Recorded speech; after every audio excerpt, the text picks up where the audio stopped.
Salut tout le monde, ici Marc-André Morel et bienvenue à un autre épisode de Coach Taxi.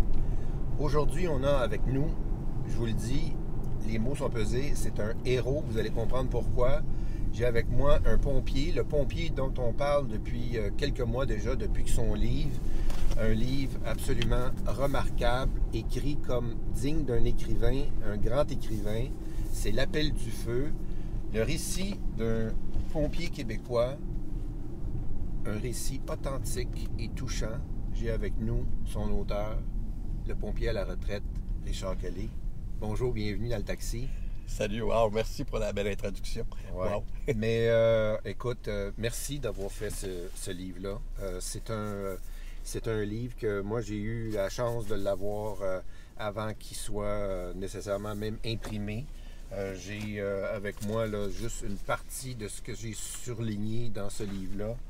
Ce livre-là, on s'entend que à la base, c'est un testament de tes 28 années? 29 années de carrière comme pompier.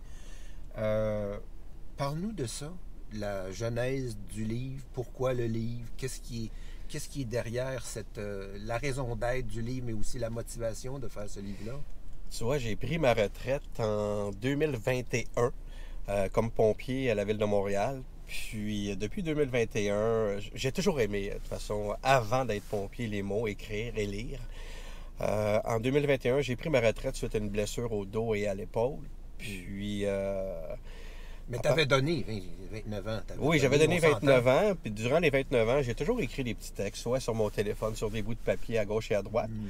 Et après ma retraite, j'ai eu envie, il y a beaucoup de choses qui me titillaient à l'intérieur, j'ai eu envie d'écrire, parce que pour moi, écrire, c'est comme une forme de thérapie.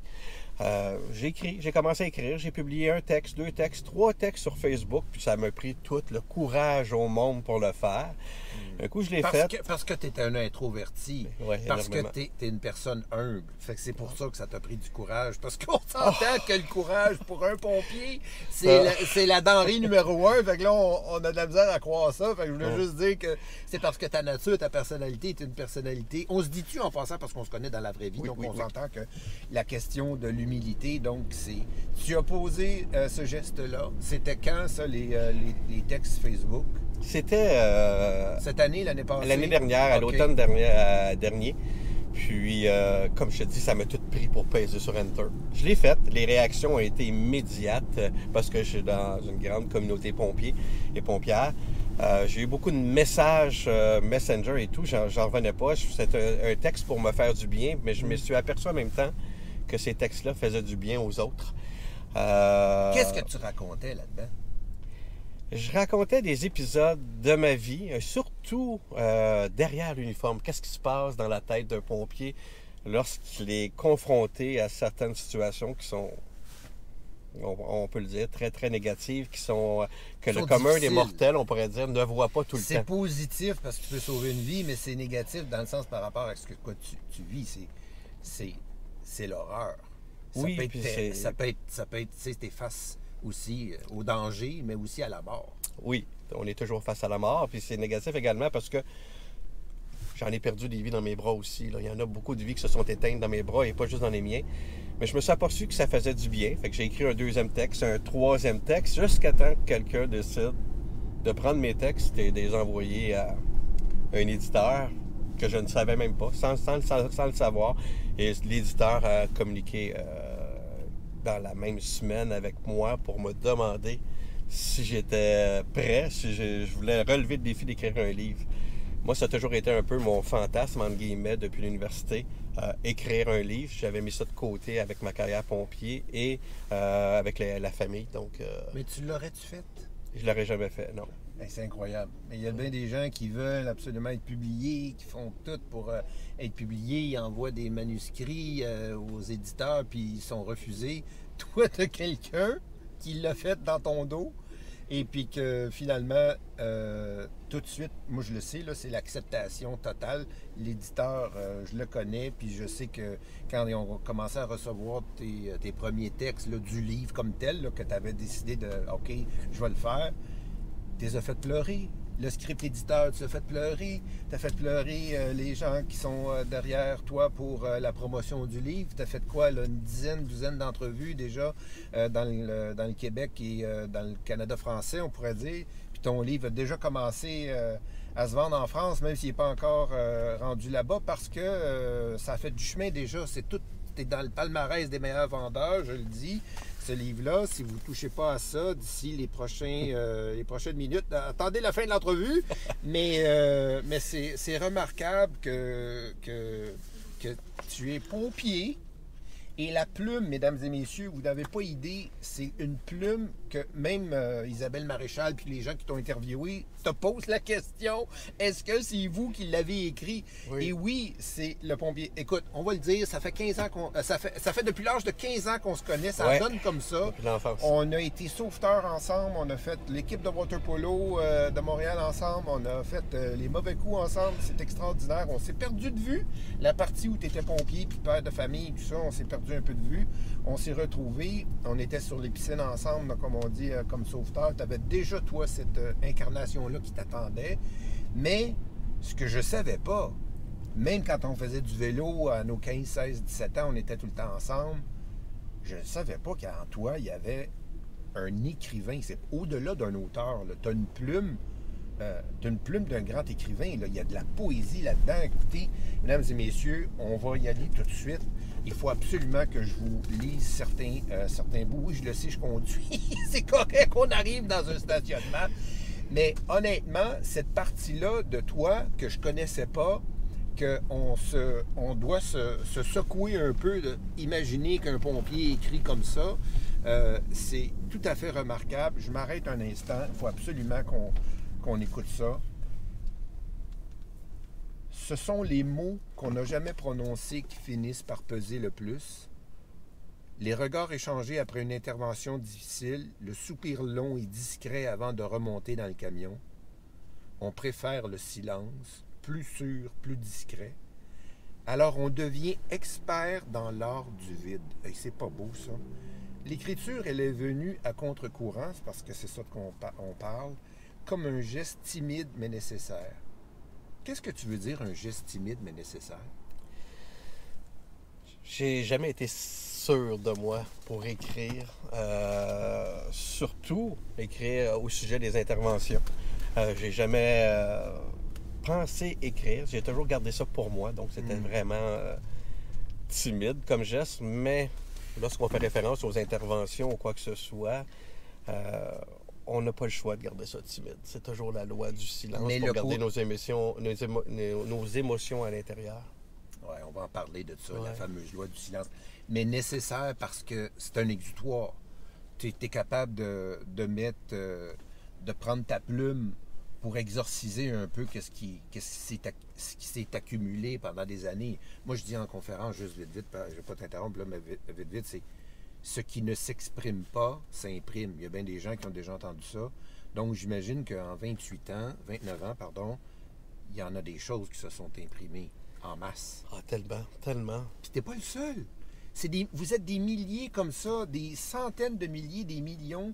Alors, moi, je veux juste lire un autre petit bout. Tu parles de quand tu as été justement appelé à l'entrevue, quand tu étais pour rentrer à l'école, de pompier, tout ça. Mais l'entrevue, c'est l'âme qui était scrutée. Dans le fond, c'est ce que tu dis. On ne pesait plus la force, parce qu'évidemment, c'est physique. On cherchait la vérité. Parce qu'être pompier, ce n'est pas seulement courir, soulever, grimper.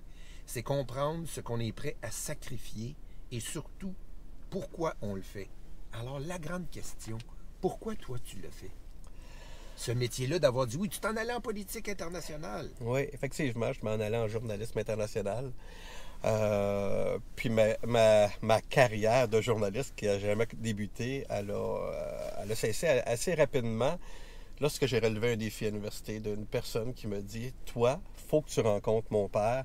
Je te vois pas en relation internationale. » J'avais aucune idée de quoi qu'elle parlait. Puis à brûle-pourpoint, je lui ai dit « Oui, parfait. » Quelques jours après, je rencontrais son père. Qui était un directeur à la Ville de Montréal de pompiers, je ne le savais pas. et qui m'a passé une entrevue à la table de cuisine directement. J'ai fait... Ouais, c'est ça. J'en revenais pas. Mais j'ai aimé. J'ai peut-être répondu tout croche. Hum. Mais après ça, il me dit, les examens ont lieu la semaine dernière, donc Ouais. il a fallu que j'attende un an. Donc, j'ai Ça, terminé mon bac. c'est la scène, mais le pourquoi. Pourquoi toi, tu as choisi quand même, tu as dit, OK, non seulement je vais aller rencontrer ton père, à ton ami, mais tu es allé t'investir pour 30 ans de ta vie comme pompier. Pourquoi tu as fait ça? C'est une très bonne question parce que dans le livre, je l'explique, c'est un simple oui ou un simple non, souvent, qui peuvent changer une carrière, une vie complètement. Et moi, ce soir-là, j'ai dit oui. Et... Mais tu sais pas pourquoi. Je ne savais pas pourquoi. Tu sais pas mais tu Non. ne sais pas plus aujourd'hui. Parce que pourquoi j'étais curieux, sûrement.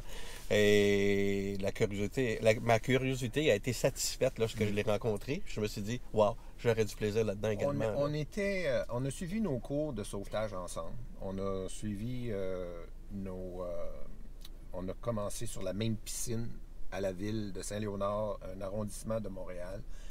Puis moi, je sais que même si à 15 ans, 16 ans, j'étais sauveteur sur les piscines comme toi, à même âge, que toi, tu avais déjà comme une destinée différente parce que les accidents, les urgences, les presque noyades, c'est toi qui étais là. Ça donne que les astres, les étoiles étaient alignés en fonction que toi, ça t'arrivait à toi, même si on avait eu la même formation, puis on avait la même job. Puis même, je me souviens, une fois, tu m'avais raconté que tu avais été skier une fin de semaine, en plein hiver, donc on n'est pas ces piscines, qu'il y a une femme qui s'était débâclée la jambe, elle hurlait, puis toi, t'as arrêté. Tu étais là au moment que ça se passait, puis tu avais la technique pour pouvoir... en fait, sa jambe était disloquée ou quelque chose comme ça, puis tu as été capable de la sauver à ce moment-là. C'est plein d'histoires comme ça dans ta vie. C'est comme si tu étais prédestiné à faire ce métier-là. C'est un peu ça, le pourquoi. C'est tellement ça. Puis, lorsque je suis rentré pompier, ça n'a pas changé. C'est même, toutes les interventions me collaient, les interventions spéciales. Même les gars à caserne, souvent, ils disent « Hey, je veux pas être sur le même camion que Richard Kelly. » Ils disent « C'est trop weird, on parle trop de choses inusitées. » Ça l'a jamais arrêté. Il y a même un incident que tu racontes dans le livre où est-ce que ton chiffre, comme ton quart de travail est terminé. On t'amène d'un poste à un autre où est-ce que là, ta voiture est stationnée, puis ton casier pour te changer, tout ça. Donc là, toi, en principe, t'es supposé d'être carrément là, retiré de la scène où est-ce que t'es appelé peut-être à faire le job de pompier. C'est l'été, t'es en arrière, donc t'es, comme on voit des fois dans les films, t'es un des pompiers qui est en arrière, qui est là, puis que là, tout d'un coup, il y a une auto qui passe à la rouge, flac, s'envoie, tombe dans le canal La Chine, puis là, toi, parce que tu étais sauveteur, parce que tu étais un nageur, tu as dit à tes collègues, même si tu n'étais pas supposé de travailler, tu as dit, je vais y aller, puis tu as plongé, tu es allé sauver cette personne-là qui était emprisonnée dans la voiture. Tu racontes ça d'une main de maître, mais c'est extraordinaire, beaucoup mieux que moi je le raconte. Puis je veux lire quelque chose d'autre. On revient encore à l'histoire de l'entrevue.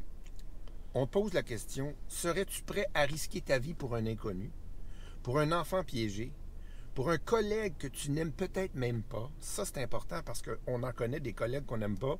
Puis des fois, même si notre travail, c'est d'être conseiller, technicien ou comptable ou quoi que ce soit, des fois, il faut être là parce qu'il y a le même casque que toi, donc il peut avoir le même employeur que toi. Et même pour ton ennemi.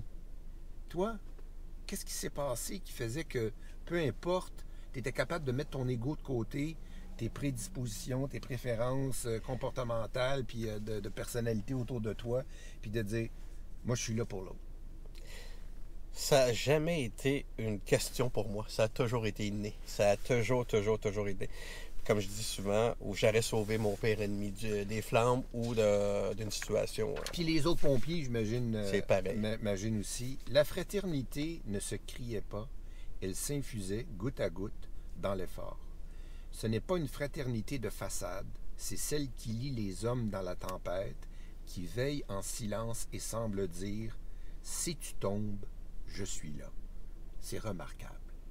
C'est remarquable. C'est ça qu'on... En tout cas, moi, c'est ça que j'enseigne d'une certaine façon, le mieux que je peux dans le travail d'équipe, dans les conférences et tout ça, mais c'est pas tout le monde qui ont cette abnégation de soi pour pouvoir passer par-dessus, justement, ces éléments-là qui fait qu'on est des fois susceptible, qu'on a la peau mince, qu'on a nos préférés et autres choses, etc. Donc, Mais, tu as tellement raison, mais sur cet aspect-là, c'est notre deuxième famille et on l'a choisi. C'est pas elle qui nous choisit, on l'a choisi. On l'a Plusieurs choisi? pompiers rentrent, ah oui? font l'affaire ou pas, ils Ah oui? quittent. Ah oui? Tranquillement, Ah, ok. l'équipe se tisse. OK. Et oui, parce que quand, puis je suis d'accord avec ce que tu dis, mais lorsque, au bout de la ligne, c'est ta vie ou la vie de ton confrère qui est en jeu, tu n'as pas le choix de créer ces liens-là. Et ils se tissent tranquillement par l'effort parce qu'on voit ce que mon partenaire à ma droite ou à ma gauche sont capables de faire.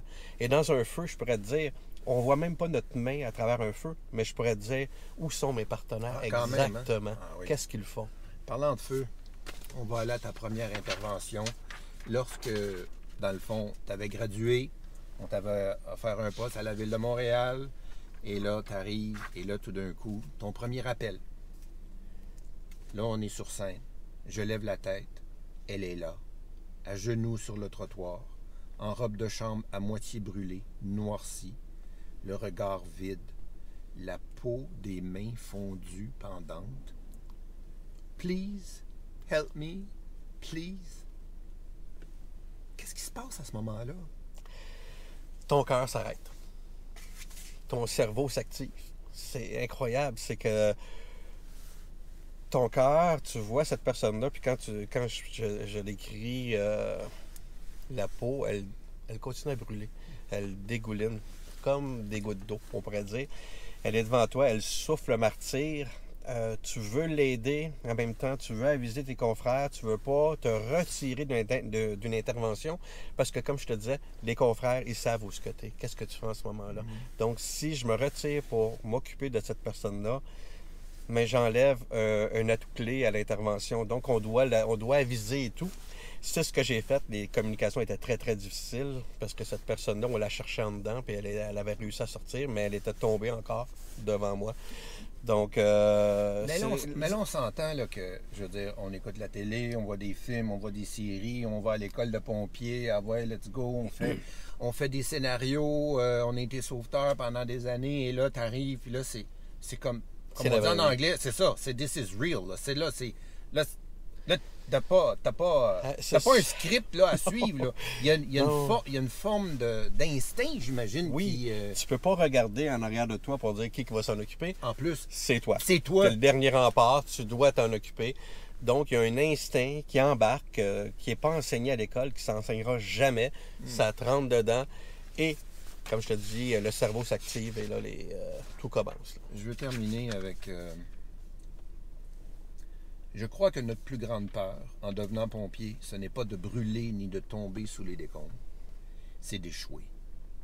De ne pas réussir quand une vie dépend de nous. Ce doute-là, il ne crie pas, il ne panique pas, il s'infiltre doucement. Et il te pose une seule question. Et si tu n'étais pas à la hauteur? Tu le dis tantôt, tu es le dernier rempart. Toi, tu es la vie ou la mort, tu es l'espoir ou le désastre pour cette personne-là, pour ces gens-là, etc.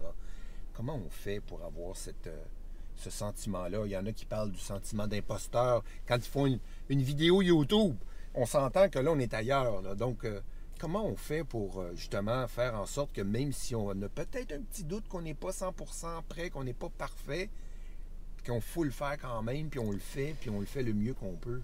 C'est parce qu'on l'a vécu. C'est parce qu'on a échoué. Ah. Souvent. C'est parce qu'on a eu un revers, c'est qu'on a eu peut-être une personne, une victime qu'on n'a pas pu sauver. Peut-être qu'on aurait pu. Donc, tranquillement, ce doute-là s'infiltre. C'est pour ça qu'on tisse des... Mais le doute, là, il devient un tremplin pour s'assurer qu'on est vigilant, puis on fait du mieux qu'on peut, puis on donne la meilleure version de soi-même. Parce que sinon, si on est certain que tout va bien se passer, quand la cloche sonne à la caserne, puis vous embarquez sur le camion, vous ne pouvez pas être arrogant, vous ne pouvez pas être surconfiant. Absolument pas. C'est le contraire qui vous mène. Oui. C'est plus la peur, le doute d'une certaine façon, ou la... C'est pas la peur des flammes, comme je l'explique. C'est pas la peur de tomber, de se blesser. C'est la peur de ne pas pouvoir sauver. de ne pas être à la hauteur de la situation quand la situation se présente. Puis la situation, on s'entend qu'elle est différente à chaque fois. Toujours. C'est jamais un même scénario. C'est pas les mêmes personnes, c'est pas le même feu, c'est pas les mêmes flammes. Pas le même environnement, ouais. L'hiver, l'été, etc. J'ai un petit cadeau pour toi. J'aimerais ça que tu prennes ça parce que ça fait longtemps que je le garde pour toi parce que je l'ai trouvé rouge là. Parce que habituellement j'offre un petit taxi, mais un petit quelque chose, mais là c'est spécial parce que ta plume, elle vient de quelque part. Oui, voilà. Petite histoire de la littérature. Ce livre-là, il y a presque 100 ans. Et puis, c'est pas juste ça, c'est parce que, excuse, je vais te le prendre un instant, c'est que à l'intérieur, mesdames et messieurs, c'est vraiment seulement des pages jaunies, c'est un vieux livre, mais c'est un livre qui raconte, dans le fond, l'histoire des grands, les Racines de ce monde, les Corneille, Molière, Hugo, et puis Flaubert. Et ça, c'est des classiques que moi, je ne savais pas que toi, tu lisais. Puis ça paraît dans ton petit chef-d'œuvre que tu as lu des choses profondes, que tu as lu des choses qui sont extrêmement bien écrites, parce que ce livre-là, c'est une ode à notre propre courage, à nos propres faiblesses, à nos propres doutes, mais aussi en même temps, c'est un livre, même pour le travail d'équipe, c'est un livre pour l'inspiration, pour voir à quel point... Sais-tu quoi? Moi, je pensais que j'avais des problèmes. J'en ai pas de problème. Je pensais que c'était dur, ma job. C'est pas dur, ma job. Parce que ça, l'appel du feu de Richard Kelly, vous devez absolument trouver une manière de vous le procurer. En France, n'importe où, que ce soit sur Internet pour la version numérique, au Québec, dans toutes les librairies.ca, la FNAC, Amazon, etc. Richard Kelly, un gros merci. Félicitations. T'es merveilleux.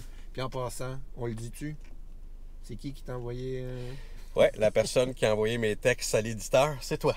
Oui, c'est ça. Je l'aurais jamais écrit sans ça. Mais je suis content de l'avoir fait, mais je suis surtout content que tu aies fait le livre. Moi, je n'ai aucune manière d'avoir envie d'avoir la glorification ou la gratification. Parce que de toute façon, s'il y a une chose que vous n'avez pas, vous, en tant que pompier, ce que j'ai compris dans le livre, c'est que la reconnaissance des gens autour que vous avez sauvés, il n'y en a pas vraiment. La reconnaissance du patron, du capitaine ou du chef de la caserne, il n'y en a pas vraiment. Il y a quelque chose qui fait que vous êtes toujours là, même si vous n'avez pas cette dopamine-là. Il y a une fois, je pense que tu racontes dans le livre, qu'il y a une famille qui est revenue. Ouais. Mais à part ça, c'est une leçon pour nous autres de dire, sais-tu quoi, je vais arrêter de me plaindre, je vais faire ma job du mieux que je peux. Je suis là pour ça. Puis si je ne suis pas là pour ça, je vais aller faire d'autres choses. Merci, mon ami. Merci encore. Bravo. Merci. Salut.